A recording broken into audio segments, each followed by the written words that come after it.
सबसे पहले क्योंकि आपकी आज ये फर्स्ट सेशन है, तो आपने पहले सबसे पहले समझना है कुछ चीज़ें इंपॉर्टेंट। मैं स्टार्टिंग में आपको बताऊंगी जो आपने थ्रू आउट कोर्स जो है वो फॉलो करनी है। फर्स्टली आपको सबसे पहले जिस भी पेपर की आप तैयारी कर रहे हैं, आपको उसका सिलेबस एकदम जो है क्लियर होना चाहिए फर्स्ट। सेकंड, आपके पास जो है प्रीवियस ईयर की जो क्वेश्चन पेपर की बुकलेट आती है वो होनी चाहिए। इसके लिए आप जो है ओमेगा पब्लिकेशन की बुक ले लीजिए, उसमें जो है आपको मिल जाएंगे साथ में एक्सप्लेनेशन भी, तो ये बुक आपने परचेज करनी है। थर्डली आपके पास जो है वो एनसीईआरटी बुक्स होनी चाहिए। देखो आप सिर्फ अभी टेट की तैयारी कर रहे हैं, आगे आप टीजीटी के लिए, पीजीटी के लिए, या फिर आप सेंटर के, चाहे आप केवीएस की तैयारी करो, चाहे आप एनवीएस की तैयारी करो, आर्मी स्कूल्स की, सेंट्रल कोई भी एग्जाम है आपका उसकी तैयारी करो, उसमें एनसीईआरटी ज्यादा चलता है। इनफैक्ट जो आपकी एचपी में टीजीटी पीजीटी होते हैं उनमें एनसीईआरटी थोड़ा कम रहता है, लेकिन ये एग्जाम है यहाँ पे एनसीईआरटी बहुत ज्यादा पूछा जाता है। तो एनसीईआरटी बुक्स आपके पास होनी चाहिए। अगर किसी के पास ऑलरेडी है देन वेल एंड गुड, अगर जिसके पास नहीं है तो वो जो है ओल्ड बुक्स, अगर आपको बुक सेलर के पास मिले तो आपने मांग के करनी है कि हमें ओल्ड बुक्स दो।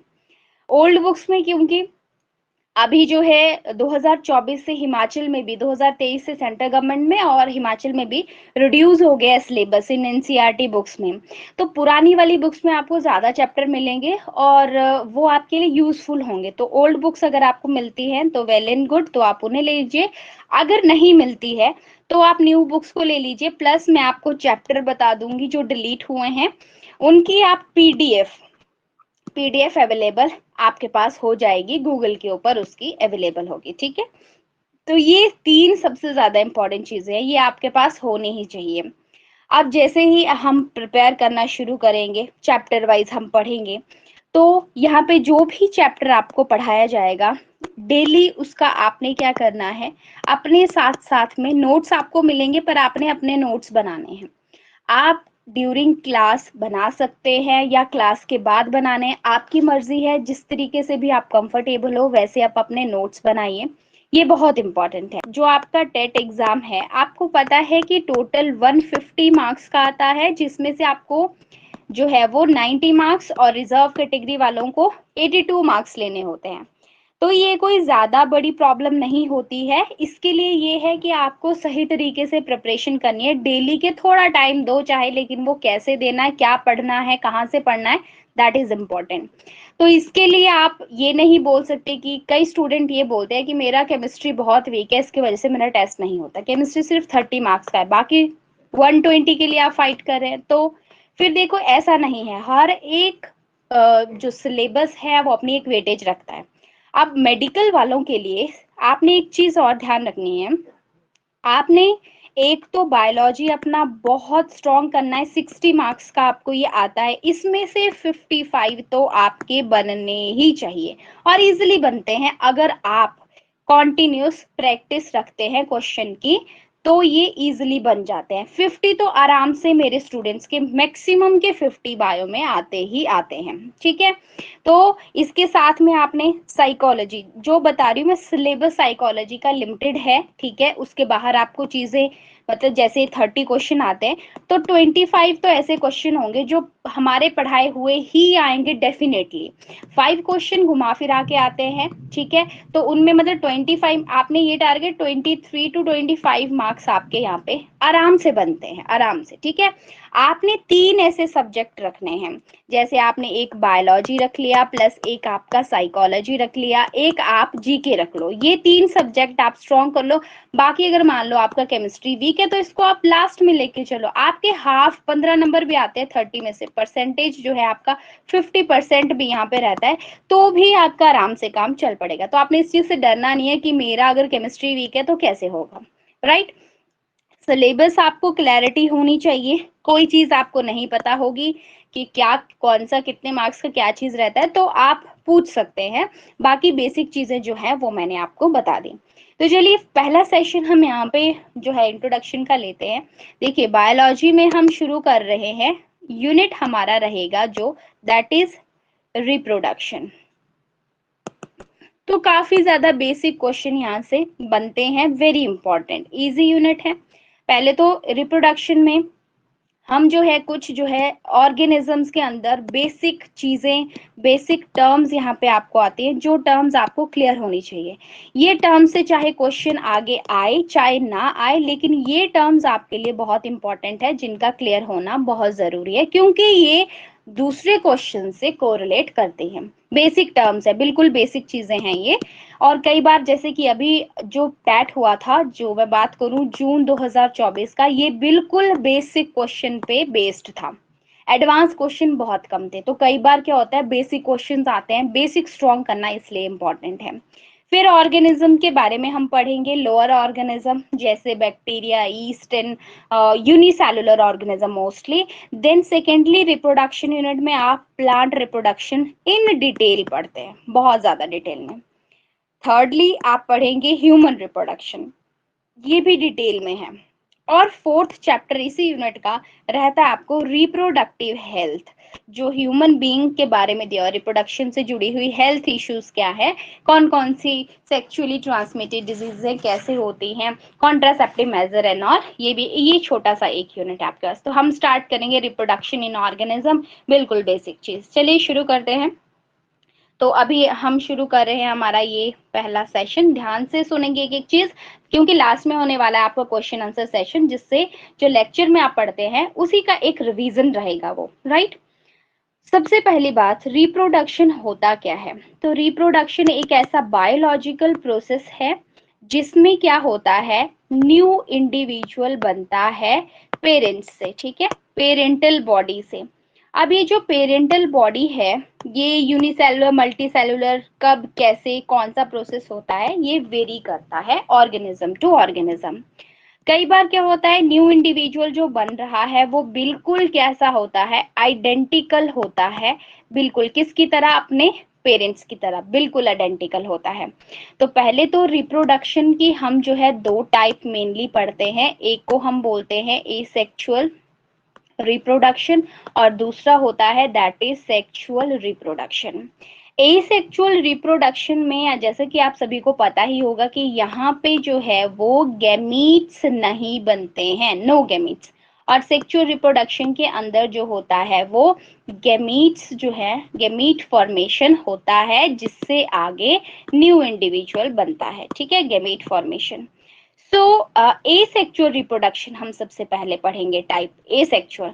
एसेक्सुअल रिप्रोडक्शन में ही ऐसा होता है कि जब एक बॉडी जो है, जैसे मान लीजिए आपके पास एक बॉडी है, ऐसी ही आगे एग्जैक्ट बॉडी बन गई है, ये पेरेंटल बॉडी है, ये आगे हम बोलते हैं ऑफ स्प्रिंग, ये वर्ड यूज होता है, जो नया इंडिविजुअल बनता है उसके लिए ये टर्म यूज होती है, that is called off spring, right. तो जब ऑफ स्प्रिंग बनता है, अगर वो बिल्कुल आइडेंटिकल है तो उसे हम क्या बोलते हैं, दैट इज कॉल्ड क्लोन, ठीक है। ये वर्ड, ये क्वेश्चन यहाँ से बनता है क्लोन, ठीक है। अब आपको याद रखना है, ये जो क्लोन होता है ये पेरेंट्स से जेनेटिकली, उसके जीन भी बिल्कुल आइडेंटिकल, जेनेटिकली, और वर्ड यूज करते हैं हम मॉर्फोलॉजिकली। मॉर्फोलॉजिकली का मतलब होता है बाहर से देखने में, और जेनेटिकली मींस उसके जीन एग्जैक्टली सिमिलर होंगे पेरेंट्स की तरह, दैट इज कॉल्ड क्लोन। और ये एक तरह का आपका एसेक्सुअल रिप्रोडक्शन का टाइप है, बिल्कुल ठीक है जी। आप अगर चाहें, अगर आपको स्क्रीनशॉट लेना होगा कहीं पे भी, तो आप अपने आप लेते रहिएगा अगर आपको लेना है तो, ठीक है। वैसे आपको एनसीईआरटी हाइलाइटेड नोट्स भी मिलेंगे, अगर आपको ये लेने हैं तो आप ले सकते हैं। इसके बाद टाइप्स ऑफ एसेक्सुअल रिप्रोडक्शन में सबसे पहले क्वेश्चन पूछा जाता है आपसे कि बडिंग, बिल्कुल कॉमन क्वेश्चन, आपको पता भी होगा किस में होती है। बडिंग जो है ईस्ट के अंदर होती है, एनसीईआरटी में जो एग्जांपल है वो मैं आपको बता रही हूँ, हाइड्रा में भी ये होती है, क्योंकि क्वेश्चन यहाँ से यही आएगा। अब सेकेंड पूछा जाता है आपसे फिजन। अब फिजन, अब बडिंग का आपको पता ही होगा, जब एक इंडिविजुअल है, जब उसकी बॉडी से छोटी सी बड निकलती है और ये बड बड़ी होकर एग्जैक्टली अपने पेरेंट की तरह बॉडी बना लेती है, तो उसी को हम बडिंग बोलते हैं, इस बड से ही न्यू इंडिविजुअल। फिजन में क्या होता है, जब एक ऑर्गेनिज्म है वो क्या होगा, डिवाइड हो जाएगा और उससे ही दो ऑर्गेनिज्म बन जाते हैं। एक तो फिजन का ये टाइप होता है।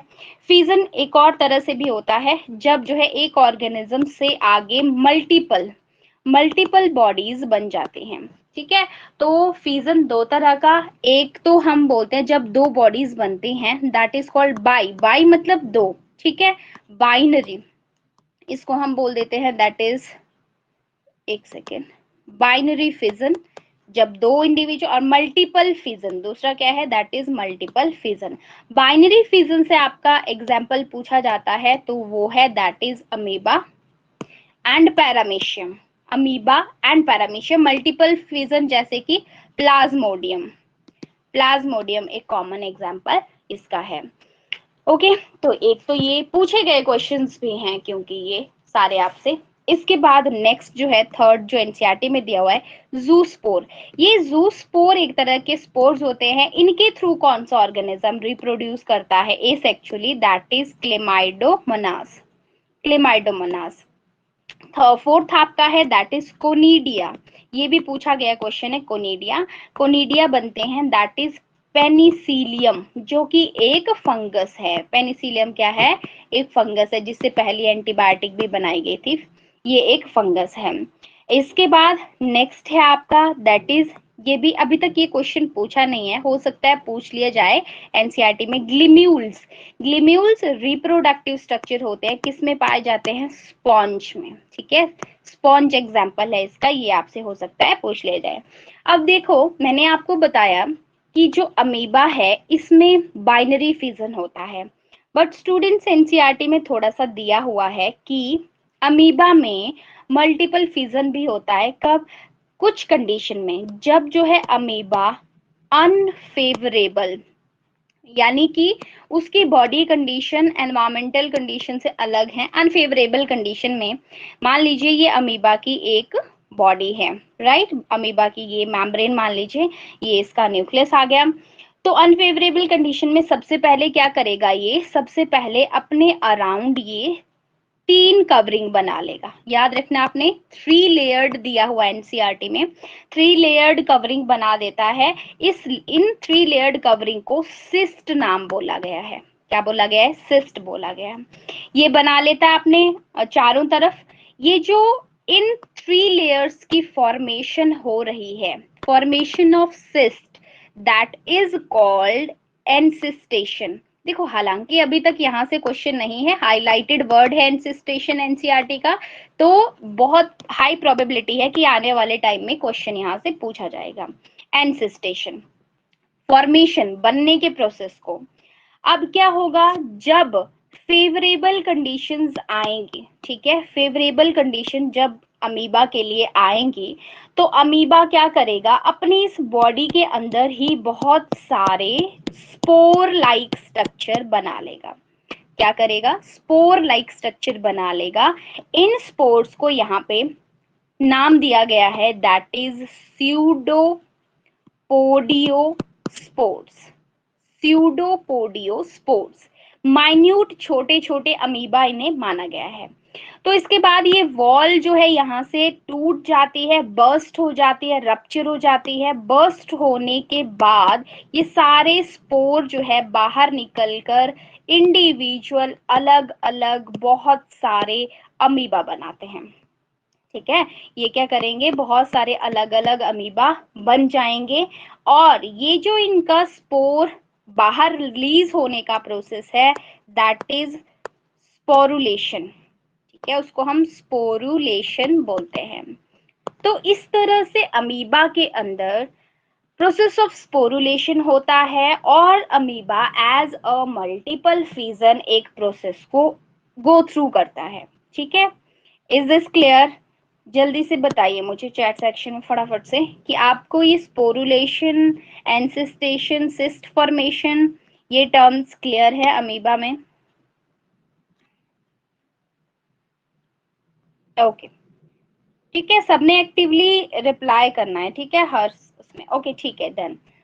इसके अलावा अब हम कुछ और, हमने स्ट्रक्चर्स देखे बहुत सारे, इसके अलावा कुछ और रिप्रोडक्टिव स्ट्रक्चर, जैसे कि, जैसे आपको क्वेश्चन आ गया, मान लो क्वेश्चन है आपको, offsets are the reproductive structure of dash. किस प्लांट के अंदर ये पाए जाते हैं? तो ऑफसेट्स पाए जाते हैं that is in water hyacinth. ठीक है, वाटर हाइसिंथ भी क्योंकि एक बहुत इंपॉर्टेंट प्लांट है, इसकी हिस्ट्री भी क्योंकि काफी डीप है, तो यहाँ से प्रोबेबिलिटी काफी रहती है क्वेश्चन की। हम वाटर हाइसिंथ के बारे में आगे और भी क्वेश्चन पढ़ेंगे। ठीक है, वाटर हाइसिंथ और बर्ड्स जो बनती हैं, लेकिन बर्ड्स इन लीफ, ये सबको पता ही होगा, लीफ के थ्रू बहुत बार पूछा गया प्रीवियस ईयर क्वेश्चन है। ब्रायोफाइलम में रिप्रोडक्शन होता है थ्रू लीफ। फिर एक क्वेश्चन आता है आपको बल्बिल, ये भी एक रिप्रोडक्टिव स्ट्रक्चर है। Bulbil are the reproductive structure, तो आपको नाम रखना है अगेव। अगेव, अब देखो ये या तो लीफ है या किसी स्टेम का हिस्सा है, जैसे कि आपको पता है रहीजोम, रहीजोम अंडरग्राउंड स्टेम, ये आपको पता है जिंजर के अंदर या टर्मरिक के अंदर ये होता है। आइज, पोटैटो जो आलू हम लगाते हैं तो उसकी आइज से वो ग्रो करता है। तो यहाँ पे आपको ये चीज भी ध्यान देनी है कि ये प्लांट के अंदर जो रिप्रोडक्शन हो रहा है, वैसे तो प्लांट रिप्रोड्यूस करता है अपने फ्लावर से, लेकिन अगर अदर देन फ्लावर है, ठीक है, अदर देन फ्लावर, तो वो पार्ट को हम बोलते हैं vegetative part of the plant. तो प्लांट में एक तो फ्लावर एक्ट करता है रिप्रोडक्टिव पार्ट, याद रखना है आपने, और अदर देन फ्लावर, जैसे वेजिटेटिव पार्ट में अगर एग्जाम्पल की बात करें तो इसमें स्टेम आ सकती है, इसमें लीफ आ सकती है, इसमें रूट भी आ सकती है, ये सारे एक्ट करते हैं एज अ वेजिटेटिव पार्ट। तो इसलिए ये सारे जो आपको स्क्रीन पे एग्जाम्पल दिख रहे हैं, these all are example of vegetative propagation, या फिर इनको हम वेजिटेटिव रिप्रोडक्शन भी बोलते हैं। ठीक है जी, इसके अलावा हम कुछ एक ऑर्गेनिज्म में देखते हैं, फॉर एग्जाम्पल इन एनिमल्स की बात करें हम, जैसे कि एग्जाम्पल अगर मैं आपको दूं, अर्थवर्म। अर्थवर्म है, ये रिप्रोड्यूस करती है सेक्सुअली भी, एसेक्सुअली भी। फ्रेगमेंटेशन, इसकी बॉडी अगर टूट जाए तो दोनों बॉडी पार्ट अलग अलग ग्रो करेंगे और नया इंडिविजुअल बना देंगे, तो ऐसी रिप्रोडक्शन को फ्रेगमेंटेशन बोलते हैं। फ्रेगमेंटेशन भी जो है वो एक तरह का वेजिटेटिव रिप्रोडक्शन के अंदर, एसेक्सुअल रिप्रोडक्शन के अंदर ही जो है वो आता है। ठीक है, अब मैं थोड़ा सा यहाँ पे बात करूंगी। अभी मैंने प्लांट बताया था आपको, वाटर हाइसिंथ, ये जो है इसको हम एलियन प्लांट के नाम से भी जानते हैं। इसे जो है हम जो है टेरर ऑफ बंगाल भी कहते हैं। क्या होता है, मान लीजिए ये एक पॉन्ड है, राइट, इसके ऊपर अगर हमने यहाँ जैसे वाटर हाइसिंथ लगा दिया तो इतना जल्दी ये ग्रो करता है कि बहुत कम समय में ये पूरे पॉन्ड को कवर कर लेगा अपनी वेजिटेशन से। एक तो पूरा कवर कर लेगा, बहुत इसके लीफ ऐसे स्प्रेड होते हैं कि आपको नीचे सिर्फ ग्रीनरी दिखेगी पॉन्ड के अंदर, आपको पानी नहीं दिखेगा। तो पॉन्ड को इस तरह से कवर करने से एक तो जो सनलाइट आ रही है वो नीचे पानी तक नहीं पहुंच पाती है, पहली बात, ये क्वेश्चन आता है आपको। और दूसरा, जो यहाँ पे वाटर के अंदर जो ऑक्सीजन है उसको भी सारा ड्रेन कर लेता अपने में। तो इसके अंदर नीचे जो फिश वगैरह या दूसरे एक्वाटिक एनिमल रहने वाले हैं उनको ऑक्सीजन डेफिशिएंसी हो जाती है, which causes death of these organism. तो एक क्वेश्चन भी आपको पूछा गया था कि जो डेथ होती है यहाँ पे किस कारण से होती है, तो वो वही होती है क्योंकि जो वाटर हाइसिंथ है वो ड्रेन कर लेता है पूरे के पूरे, और जो ऑक्सीजन वाटर के अंदर प्रेजेंट होता है इस वजह से। तो दो चार क्वेश्चन यहाँ से इस टॉपिक से बनते हैं, इसको आप ध्यान में रखेंगे। ठीक है, और ये हमारे लिए कोई यूजफुल नहीं है, मतलब देखने में इसे जो लाया गया था बाहर से क्योंकि देखने में सुंदर था, लेकिन अब इतने मतलब फास्ट ग्रो करता है कि इसका नुकसान ही हो रहा है। अब इसको रिमूव भी किया जाता है कई जगह से, तो इसलिए इस स्पीशीज को हम जो है वो इनवेसिव वीड बोलते हैं। इसको हमारे काम की तरह वीड के अंदर इसको काउंट किया जाता है। ठीक है, तो आप इसको नोट कर लीजिए, वेरी इंपॉर्टेंट। इसके अलावा नेक्स्ट अब हम कुछ टर्म्स देखेंगे जो रिलेटेड हैं सेक्सुअल रिप्रोडक्शन से। सेक्सुअल रिप्रोडक्शन में अगर हम बात करें तो आपको पता है कि जो भी न्यू इंडिविजुअल बनेगा, यानी जिसे हम ऑफस्प्रिंग, वो कभी भी नॉट आइडेंटिकल, वो आइडेंटिकल नहीं होगा पेरेंट्स से, क्योंकि गैमीट्स होते हैं, फीमेल गैमीट्स और मेल गैमेट्स, तो इसमें दोनों का कॉम्बिनेशन ऐड होंगे, तो रिकॉम्बिनेशंस बनेंगे, वेरिएशंस आएंगी, सेक्सुअल रिप्रोडक्शन की वजह से चेंजेस आएंगे, ठीक है, क्योंकि दोनों पेरेंट्स के जीन कंबाइन होते हैं। तो जैसे कोई ऑर्गेनिज्म होता है, छोटी स्टेज में होता है, अभी ग्रोथ के इनिशियल स्टेजेस में, तो उससे हम क्या बोलते हैं, जुवेनाइल फेज, उसकी लाइफ की क्या बोल, छोटा बच्चा है अभी, जुवेनाइल फेज, बायोलॉजिकल मेच्योरिटी के हिसाब से हम बोल रहे हैं। जुवेनाइल फेज को प्लांट्स में जो है वो वेजिटेटिव फेज बोला जाता है, ठीक है। अब जब जो है इसके बाद जो फेज आती है, दैट इज रिप्रोडक्टिव फेज। तो इस दौरान हम रिप्रोडक्शन, सेक्सुअल रिप्रोडक्शन के जो चेंजेस हैं वो पढ़ते हैं। अब प्लांट्स के अंदर डिफरेंट डिफरेंट तरह के फ्लावर्स बनते हैं, प्लांट्स में हम देखते हैं कि फ्लावर ही ऐसा स्ट्रक्चर है जिससे जो है मेल रिप्रोडक्टिव ऑर्गन उसमें होगा, फीमेल रिप्रोडक्टिव ऑर्गन उसमें होगा। मेल रिप्रोडक्टिव ऑर्गन को हम एंड्रोशियम या फिर उसे हम स्टेमन बोलते हैं, फीमेल रिप्रोडक्टिव ऑर्गन को गाइनोशियम या फिर पिस्टिल या फिर उसे कार्पल बोलते हैं। देखो ये बिल्कुल बेसिक चीजें हैं जो आपको पता होनी ही चाहिए, बिल्कुल बेसिक चीजें, ठीक है। कई बार नहीं भी, हम अगर काफी समय बाद अगर हम अपनी बुक्स पकड़ें तो ये चीजें भी स्किप हो जाती हैं, पर चलो आपका रिवीजन हो जाएगा। इन स्ट्रक्चर से ही रिप्रोडक्शन होता है, ठीक है। अब पहले थोड़े से फ्लावर रिलेटेड क्वेश्चन हम डिस्कस कर लेते हैं, जैसे कि एग्जाम्पल एक पूछा जाता है बैम्बू का। बैम्बू एक ऐसा प्लांट है जिसमें पूरे लाइफ टाइम में, जब भी उसका लाइफ टाइम, वो 50 से 100 साल तक ये जी सकता है। इस पूरे लाइफ टाइम में उसके सिर्फ एक बार जो है फ्लावरिंग होती है, सिर्फ एक बार, और जब फ्लावरिंग होगी उसके बाद वो डेथ हो जाएगी, उसकी सूख जाएगा प्लांट, ठीक है। एक ऐसा प्लांट है, क्योंकि इनकी फ्लावरिंग सिस्टम थोड़ा सा दूसरे प्लांट से अलग है, इसलिए हम इनको पढ़ते हैं। दूसरा प्लांट है जिसको हम कॉमनली बोलते हैं नील कुरंजी, नील कुरंजी, और साइंटिफिक नेम है इसका, दैट इज स्ट्रोबिलेंथस कुंतियाना, ठीक है। स्ट्रोबिलेंथस कुंतियाना ये एक ऐसा प्लांट है जिसमें फ्लावरिंग हर 12 साल बाद होती है, 12 ईयर, आफ्टर 12 ईयर। तो ये कहाँ, साउथ में, जैसे कि कहाँ पाया जाता है, ये भी इम्पोर्टेंट है, केरला कर्नाटका में होता है ये, तमिलनाडु में होता है, ठीक है, ऐसी जगह पे ये पाया जाता है। और इसके ब्लू कलर के फ्लावर होते हैं, बहुत ही सुंदर ये दिखता है, ठीक है। तो ये दो प्लांट के क्वेश्चन, और ये पूछे भी जा चुके हैं, क्वेश्चन इंपॉर्टेंट है, ठीक है। नेक्स्ट है, नेक्स्ट आपका है कुछ टर्म्स जो एनिमल से जुड़ी हुई हैं। जैसे कुछ एनिमल्स होते हैं जिन्हें हम बोलते हैं नॉन प्राइमेट्स, कुछ एनिमल्स होते हैं जिन्हें हम बोलते हैं प्राइमेट्स। यहाँ से भी स्टूडेंट्स क्वेश्चन पूछा जा चुका है इस टॉपिक से भी, और आगे भी हो सकता है क्वेश्चन पूछा जा। तो पहले तो क्या, जैसे प्राइमेट्स में मैं पहले एग्जांपल दे रही हूँ आपको, ह्यूमन स्पीस में आते हैं, ह्यूमंस हम प्राइमेट्स हैं। अब आपको पता है कि ह्यूमंस में जो है वो रिप्रोडक्टिव साइकिल जो चलती है, उसमें एक मेंस्ट्रुअल साइकिल आती है हमारी, जो हमें पीरियड्स आते हैं, menstrual cycle. During menstrual cycle हमें जो है वो ब्लीडिंग होती है। वैसे ही जो नॉन प्राइमेट्स होते हैं, ठीक है, उनमें क्या होता है, उनमें दूसरी साइकिल चलती है जिसको हम ओइस्ट्रस साइकिल बोलते हैं। ओइस्ट्रस साइकिल में और मेंस्ट्रुअल साइकिल में फर्क कितना है कि यहाँ पे जो है वो ब्लीडिंग नहीं होगी, बाकी पूरे जो साइकिल है वो चलेगा। वैसे मेन डिफरेंस इसका क्या है कि ब्लीडिंग यहाँ पे नहीं होगा। पहले तो ये आपको समझ में आना चाहिए। दूसरी चीज ये है कि आपको एग्जाम्पल लर्न करने, एग्जाम्पल पूछे हुए थे, ठीक है। नॉन प्राइमेट्स के एग्जाम्पल, जैसे पेपर में आया था आपको, काऊ का एग्जाम्पल भी आया था, फिर आपको शीप एग्जाम्पल आया था, रैट एग्जाम्पल आया था।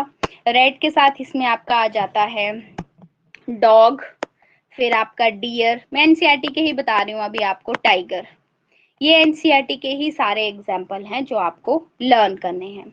प्राइमेट्स में ह्यूमन के साथ आ जाते हैं, जैसे कि एप्स है, मंकी है, ठीक है, चिंपैंजी है, गोरिल्ला है, लेग्यूम है, बबून है, ये सारे आपके आ जाते हैं प्राइमेट्स में। मैं आपको एनसीईआरटी भेज दूंगी टेक्स्ट, उसमें से आप नोट कर सकते हैं, ठीक है। इसके बाद नेक्स्ट है जो कुछ एनिमल्स होते हैं, ठीक है, ब्रीडिंग टाइम होता है एनिमल्स का, जब वो ब्रीड करते हैं, ब्रीडिंग करते हैं और अपनी नेक्स्ट जनरेशन बनाते हैं। तो कुछ कुछ ऑर्गेनिज्म तो थ्रू आउट क्या होता है, थ्रू आउट द ईयर जो है वो ब्रीडिंग कर सकते हैं, उनका फिक्स टाइम नहीं है। ठीक है, और कुछ ऐसे एनिमल्स होते हैं जिनका रिप्रोडक्टिव फेज एक पर्टिकुलर टाइम होता है। ठीक है, तो ऐसे एनिमल्स को हम क्या बोलते हैं, ऐसे एनिमल्स को बोला जाता है दैट इज सीजनल ब्रीडर्स, जिनका पर्टिकुलर एक टाइम होता है ब्रीडिंग करने का, सीजनल ब्रीडर्स हम उनको बोलते हैं। अब जो दूसरे हुए जो कभी भी रिप्रोड्यूस कर सकते हैं, उनको हम जो है वो कॉन्टिन्यूअस ब्रीडर्स बोलते हैं। जैसे ह्यूमन बीइंग भी कॉन्टिन्यूअस ब्रीडर में आते हैं, गोरिल्ला, गिबन सब जो है कॉन्टिन्यूअस के अंदर आते हैं। राइट, तो ये यहाँ से जो है पूछा जा सकता है। नेक्स्ट, अब इसके बाद क्या पूछा जाएगा आपसे, कुछ टर्म्स और हैं जो वेरी इंपॉर्टेंट हैं। देखिए, जब हम एक पूरा रिप्रोडक्शन साइकिल पढ़ते हैं तो उसमें सबसे पहली फेज आती है जिसको हम बोलते हैं pre reproduction phase. Pre reproduction changes बोल सकते हो आपकी, कौन से ऐसे चेंजेस हैं। दूसरा फिर रिप्रोडक्शन आता है जिसमें आपका फर्टिलाइजेशन आएगा। लास्ट में थर्डली आपका आ जाएगा कि पोस्ट रिप्रोडक्शन चेंजेस क्या होते हैं। जैसे प्री रिप्रोडक्शन चेंजेस में लेट्स थिंक कि क्या आता है, जैसे कि गैमीट्स बनते हैं अगर कुछ ऑर्गेनिज्म में, तो उनकी फॉर्मेशन, गैमीट फॉर्मेशन को हम टेक्निकली क्या बोलते हैं, दैट इज गैमीटोजेनेसिस। देखो स्टूडेंट्स, जब भी बायोलॉजी के अंदर ये जेनेसिस वर्ड किसी शब्द के साथ जुड़ जाता है, उसका मतलब होता है कि कुछ बन रहा है, बनना। ठीक है, कुछ फॉर्मेशन हो रहा है। तो गैमीटो मतलब गैमीट्स का बनना। और अगर बायोलॉजी में लाइसिस वर्ड लगता है कहीं पे, ठीक है, लाइसिस वर्ड, तो उसका मतलब होता है टूटना, कि कोई मॉलिक्यूल टूट रहा है, ब्रेक डाउन हो रहा है। तो ये आप थोड़ा सा इसको ध्यान में रखेंगे क्योंकि ये टर्म्स आपको थ्रू आउट बायोलॉजी यूज होंगी ही होंगी। ठीक है, तो प्री रिप्रोडक्शन में आपका गैमेट्स का बनना, रिप्रोडक्टिव फेज में आपका आ जाता है कि जो मेल और फीमेल गैमीट हैं उनका फर्टिलाइजेशन होना है, तो फर्टिलाइजेशन मेन है। पोस्ट रिप्रोडक्शन में पोस्ट फर्टिलाइजेशन चेंजेस भी बोल सकते हैं आप। इसमें क्या होगा कि जो ऑर्गेनिज्म है उसकी बॉडी जो बनेगी, ठीक है, उसकी बॉडी बनेगी और एम्ब्रियो बनेगा, एम्ब्रियो से पूरी बॉडी देन बनेगी। ये पूरा प्रोसेस क्योंकि अगले चैप्टर्स में इनको हम बहुत डिटेल में पढ़ने वाले हैं, प्लांट्स के अंदर भी और ह्यूमंस के अंदर भी। अब कुछ और हम चीजें देखते हैं। जैसे मान लीजिए कोई ऐसा प्लांट होता है, ठीक है, जिसमें देखिए ये साइन जो है ना स्टूडेंट, ये फीमेल के लिए यूज होता है, आपने हमेशा ध्यान रखना है। और ये साइन जो है मेल के लिए यूज होता है, ठीक है, मेल और फीमेल के लिए। तो मैक्सिमम मैं ये साइन यूज करती हूँ और मैक्सिमम जगह आपको ये साइन देखने को मिलेंगे, तो आपको ये ध्यान में होने चाहिए। अब अगर किसी ऑर्गेनिज्म में मेल और फीमेल एक इंडिविजुअल में ही है, दोनों रिप्रोडक्टिव पार्ट, है ना। मान लो पहले प्लांट की बात करते हैं हम, एक ऐसा प्लांट है जिसमें मेल फ्लावर भी लग रहा है, मेल रिप्रोडक्टिव पार्ट, फीमेल भी है, मोस्टली ऐसे होते हैं। तो उसको हम, अगर थैलॉइड बॉडी है, छोटे प्लांट है, तो होमोथैलिक ऑर्गेनिज्म बोलेंगे, या फिर इसको आप जो है मोनोइशियस, एक सेकेंड,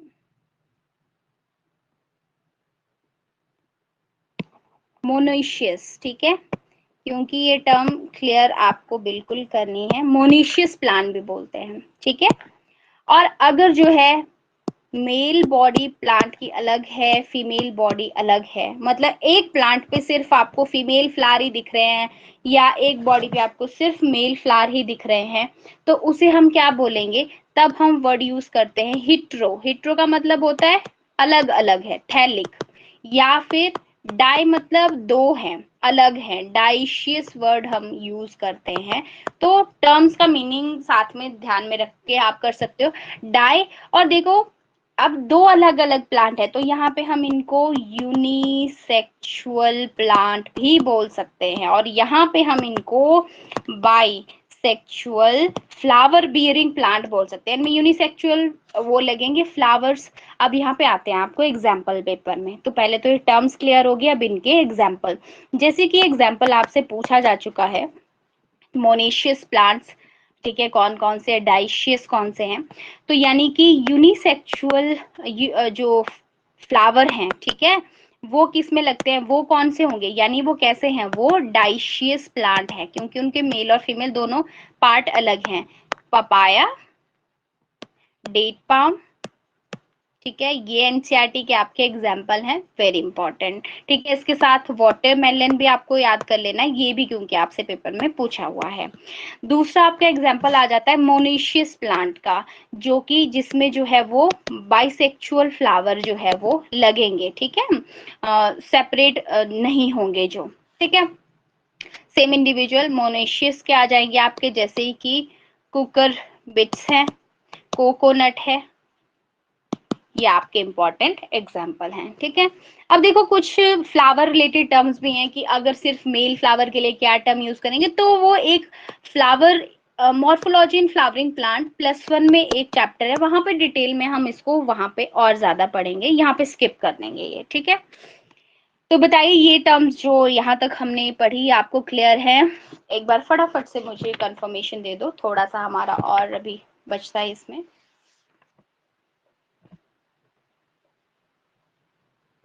ओके, ठीक है जी। चलिए, क्या आप मुझे बताइए चैट सेक्शन में, आपने मियोसाइट टर्म सुनी है, या आपको मियोसाइट टर्म का मीनिंग पता है? What are myocytes? इफ आपको पता है देन आंसर करिए। मियोसाइट्स, अगर आपको कोई क्वेश्चन का आंसर नहीं पता, आप एन टाइप कर दीजिए, आई कैन अंडरस्टैंड कि नहीं आता, ठीक है। ओके, मियोसाइट्स मियोसाइट्स होती हैं ऐसी सेल्स जो आगे चलकर गैमीट बनाती हैं, ठीक है, यानी कि हम बोल सकते हैं इनको that is gamete mother cells, ठीक है, गैमीट मदर सेल्स, या फिर इन्हें हम जो हैं वो जर्म सेल्स भी बोलते हैं। फॉर एग्जाम्पल जैसे मियोसाइट बनाएगी जैसे स्पर्म की फॉर्मेशन, या फिर ओवा एग सेल बनाती है, ठीक है। तो क्वेश्चन आपको आता है, ये जो मियोसाइट्स हैं जब ये आगे गैमीट बनाएगी तो इसमें कौन सा सेल डिवीजन होगा, ठीक है। तो वी नो दैट, आपको याद रखना है ये पेरेंटल बॉडी में है, पेरेंटल बॉडी में प्रोसेस हो रहा है, तो ये एक डिप्लॉइड 2n हम यूज करते हैं कि इसमें डिप्लॉइड सेल है, और गैमीट जो है ना वो स्टूडेंट्स बनते हैं आपके पास हैप्लॉइड, ठीक है, यानी कि n जिसे हम बोलते हैं haploid. Haploid mean chromosome number, जैसे ह्यूमन में 46 है डिप्लॉइड नंबर, तो ये जो है वो 23 हो जाएगा यहाँ पे। तो जब ऐसा सेल डिवीजन होता है, जब वहां पे 2n नंबर से n नंबर रह जाता है, तो उस सेल डिवीजन को हम बोलते हैं, दो सेल डिवीजन होते हैं माइटोसिस मियोसिस, तो ये होता है मियोसिस के अंदर। इनफैक्ट हम माइटोसिस मियोसिस भी पूरा डिटेल में पढ़ेंगे, पर यहाँ पे आपको याद रखना है। तो मियोसिस होगा जो आपकी मियोसाइट यानी गैमीट मदर सेल होती है, वो उसमें मियोसिस होता है, उसके बाद हैप्लॉइड गैमीट जो है वो प्रोड्यूस होते हैं, ठीक है जी। चलिए आगे हम देखते हैं कुछ और चेंजेस। देखिए जब गैमेटोजेनेसिस हो गया, अब गैमीट की फॉर्मेशन यहाँ पे हो जाती है, इसके बाद नेक्स्ट स्टेप रहता है कि गैमीट जो है वो ट्रांसफर होंगे, ठीक है, गैमीट ट्रांसफर। तो प्लांट्स के अंदर गैमीट ट्रांसफर के लिए होता है पॉलिनेशन, ठीक है, पॉलिनेशन भी हम पढ़ेंगे डिटेल में अगले चैप्टर में, type of pollination very important question बनते हैं। पॉलिनेशन हो गया, इसके बाद गैमीट फॉर्मेशन के बाद फर्टिलाइजेशन होता है। जब फर्टिलाइजेशन होता है तो फर्टिलाइजेशन के बाद जो है, फर्टिलाइजेशन किसमें होगा, दो गैमीट्स में, ये दोनों ही n नंबर होता है, तो फर्टिलाइजेशन के बाद 2n नंबर दोबारा से रिकवर हो जाता है किसी ऑर्गेनिज्म में। फर्टिलाइजेशन के बाद बनता है जाइगोट, तो जाइगोट डिप्लॉइड होता है, गैमीट हैप्लॉइड होते हैं, ठीक है, ओके। नेक्स्ट है आपका, कुछ एक एक्सेप्शंस होती है, उनको हम देखेंगे बाद में, ठीक है। अब देखिए जैसे कि आपका एम्ब्रियो बनता है, एम्ब्रियो जब बनता है तो उसकी फॉर्मेशन को हम क्या बोलते हैं, that is called embryo genesis, embryogenesis, ठीक है। जेनेसिस मैंने बोला क्या, बनना, एम्ब्रियो का बनना, ठीक है। अब यहाँ पे कुछ टर्म्स आते हैं, आपने पहले भी क्वेश्चन देख रखा होगा। एक होती है दैट इज वीवीपेरस ऑर्गेनिज्म, क्या होते हैं, और ओवीपेरस ऑर्गेनिज्म क्या होते हैं। तो आप बताएंगे मुझे ओवीपेरस ऑर्गेनिज्म क्या होते हैं, बताइए बताइए। इन्वॉल्व होंगे आप जितना चैट सेक्शन में, उतना आपके लिए अच्छा होगा। एग लेंगे, देखिए इनमें आप मतलब स्टूडेंट्स को देखो, इतना याद रहता है कि दोनों में से एक में एग लेइंग होता है और एक जो है वो बर्थ देता है बेबी को, ठीक है। इतना याद रहता है, पर क्या कई बार क्या होता है ना, उल्टा पेपर में हम करके आ जाते हैं, कंफ्यूजन क्रिएट हो जाता है पेपर में, थोड़ा एंजाइटी भी रहती है, तो उसकी वजह से थोड़ा कई बार ऐसा हो जाता है। तो आपने कैसे याद रखना है इसको, मैं आपको थोड़ा सा बताती हूँ इसमें कि कैसे याद रखना है। देखो, ओवीपेरिस में आपको ओवा वर्ड कहीं ना कहीं रिलेट हो रहा है। ओवा हम और किसको बोलते हैं, ओवा का जो अदर नेम है वो एग सेल भी है, एग सेल बोलते हैं, सिंपली एग भी बोल देते हैं। इसको हम ओवम भी बोलते हैं, अदर नेम बता रही हूँ मैं। इसको हम ओटिड भी बोलते हैं। ये सभी के सभी फीमेल गैमीट के अदर नेम है। तो जिन ऑर्गेनिज्म में, तो मेन पॉइंट यहाँ पे एग वाला है, ठीक है। ओवा, हम ओवा एग से रिलेट कर रहा है, तो एग लेइंग एनिमल जो अंडे देते हैं। तो उसके अपोजिट विविपेरस जो है बर्थ देते हैं बेबी को, ठीक है, जो बच्चे पैदा करते हैं, जैसे ह्यूमन बीइंग है।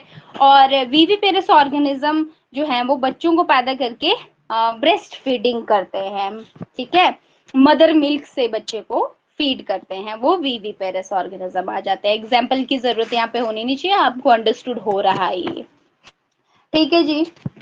इसके बाद अब ये जो एग लेइंग ऑर्गेनिज्म होते हैं, इनका जो एग होता है ये कैलकेरियस सेल से बना होता है, इनके बाहर शेल लगा होता है, आपको पता है। इसके बाद इस चैप्टर में थोड़ा सा आपके पास फ्रूट और सीड के बारे में देख रखा है, वो आगे अब आपके पास चैप्टर उसमें रिपीट होगा, वहां पे हम इसको डिटेल में पढ़ेंगे। अब देखो, एक क्वेश्चन मैं यहाँ आपसे पूछ रही हूँ कि कौन से तरह के ऑर्गेनिज्म होते हैं। ऑप्शन आपके पास ओवीपेरस और वीवीपेरस में से कौन से ऐसे ऑर्गेनिज्म होते हैं जिसमें जो है एम्ब्रियोनल प्रोटेक्शन, एम्ब्रियोनल प्रोटेक्शन और केयर जो है वो बेटर होती है। एनसीईआरटी का ही आपका ये क्वेश्चन है, ऐसे कौन से ऑर्गेनिज्म है। वीवीपेरस आएगा आंसर की ओवीपेरस आएगा, किसमें एम्ब्रियोनल प्रोटेक्शन और केयर अच्छी होती है, दोनों में से बताइए, क्या लगता है आपको। देखिए, जब एग रिलीज होगा, ठीक है, हाँ जी बिल्कुल ठीक है, जब एग रिलीज होगा तो एग के बाद, एग रिलीज हो गया उसके बाद उसका जो है वो एम्ब्रियो की पूरी डेवलपमेंट होगी। तो और दूसरा विविपेरस में क्या होता है, मदर वूम के अंदर ही, ठीक है, वूम के अंदर ही उसमें ग्रोथ होगी, तो प्रोटेक्शन बेटर यहाँ मिल रहा है। एग का कोई पता नहीं उठा के खा गया ऑमलेट बना के, या कोई वो ग्रो किया है ना। तो बेटर एम्ब्रियोनिक केयर जो है वो आपको विविपेरस ऑर्गेनिज्म में मिलती है।